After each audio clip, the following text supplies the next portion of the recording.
मैं आपको एक अलग बात बताती हूँ।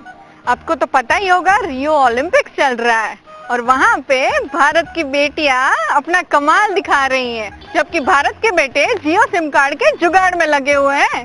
क्या करे देश का। અત્યારે આપણી સાથે એવી પર્સનાલિટી છે જેમણે ઘણી બધી ગુજરાતી ફિલ્મો કરી છે, થિયેટર કર્યું છે, મોડલિંગ પણ કર્યું છે એઝ એ મેકઅપ આર્ટિસ્ટ. તો આવો તેમને મળીએ અને જાણીએ ફિલ્મ વિશેની કેટલીક ઇમ્પોર્ટન્ટ ઇન્ફોર્મેશન. નમસ્કાર ડીએલ. ડીએલ, આ જે ફિલ્ડની અંદર આ જે કરિયર છે એ ડેવલપ કઈ રીતે કરી? કારણ કે જે બધા લોકોની એવી ઈચ્છા હોય છે કે ભાઈ હું ફિલ્મ સ્ટાર બની જાઉં, હું ડિરેક્ટર બની જાઉં, પ્રોડ્યુસર, અને એમાં જે ગુજરાતી થઈને મેકઅપ આર્ટિસ્ટ તરીકેની કરિયર ડેવલપ કરી, તો આ કઈ રીતે પોસિબલ કર્યું? હું છેલ્લા 20 વર્ષથી મેકઅપ આર્ટિસ્ટ તરીકે કામ કરું છું.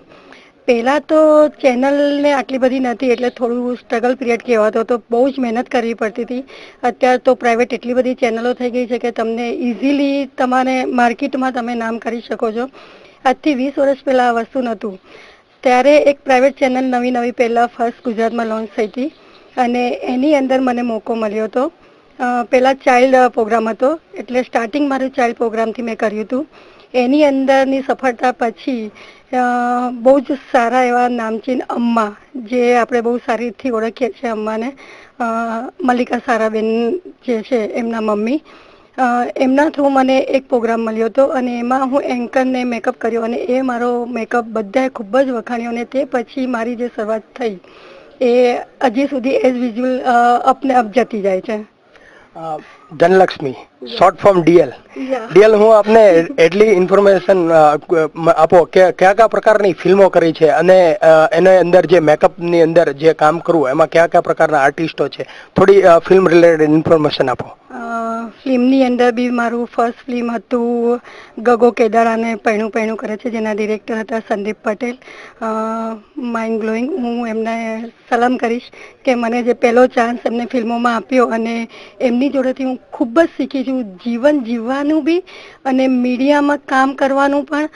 ડીએલ, ત્યાર પછી આપણે ઘણા બધા ન્યૂ કમર્સ છે, એ રીતે લિજેન્ડ આર્ટિસ્ટ છે, તેમની સાથે પણ કામ કર્યું છે, દીપક ઘીવાલા ને બધા સાથે. તો એમને જે તમારો મેકઅપનો એક્સપિરિયન્સ થયો હોય એ વિશેની વાત કરો.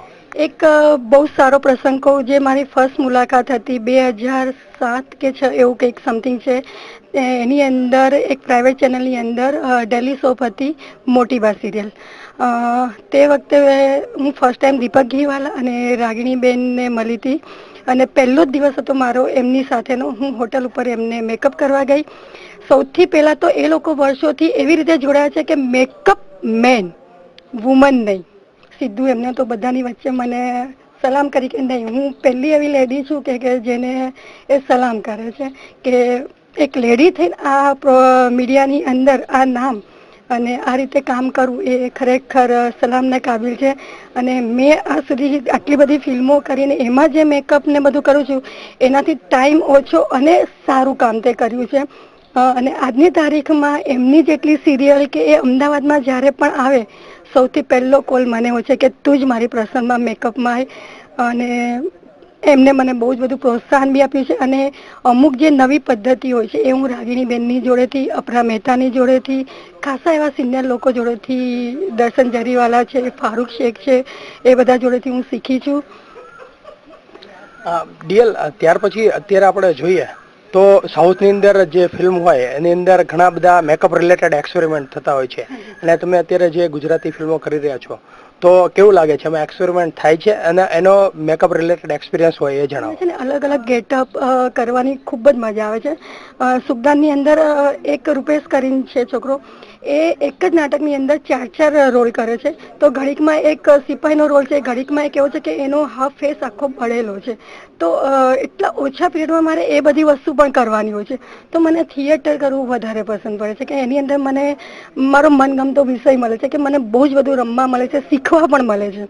પ્લસ એક પ્રાઇવેટ ચેનલની એક સિરિયલ હતી કોમેડી એક્સપ્રેસ, એની અંદર પણ એટલા બધા ગેટઅપ રોજે રોજ મારે કરવાના આવે છે કે હું ક્યાંય ટ્રેનિંગ નથી લીધી પણ મને જોઈને જે શીખવાનું અને એની ખૂબ જ મજા આવે છે કે નહીં, કંઈક મારા માટે ચેલેન્જ છે. ડીએલ, હમણાં જ આપણે એવોર્ડની વાત કરી તો આપને કયા પ્રકારના એવોર્ડ મળ્યા છે અને કેટલી નોંધ લેવાય છે એના વિશેની માહિતી આપો. સાચું કહું તો 20 વર્ષની અંદર જે મને નામના મળી છે હું એનાથી સંતોષ છું અને હું એવું ઈચ્છીશ કે હું હજી આનાથી આગળ મારું નામ થાય કામમાં. એવોર્ડ ને એ તો મને ખૂબ જ મળતા રહે છે.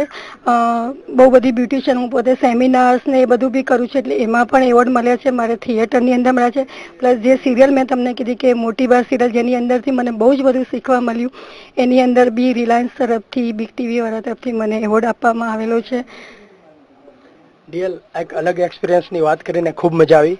Thank you very much. Thank you so much. Manoj Kumar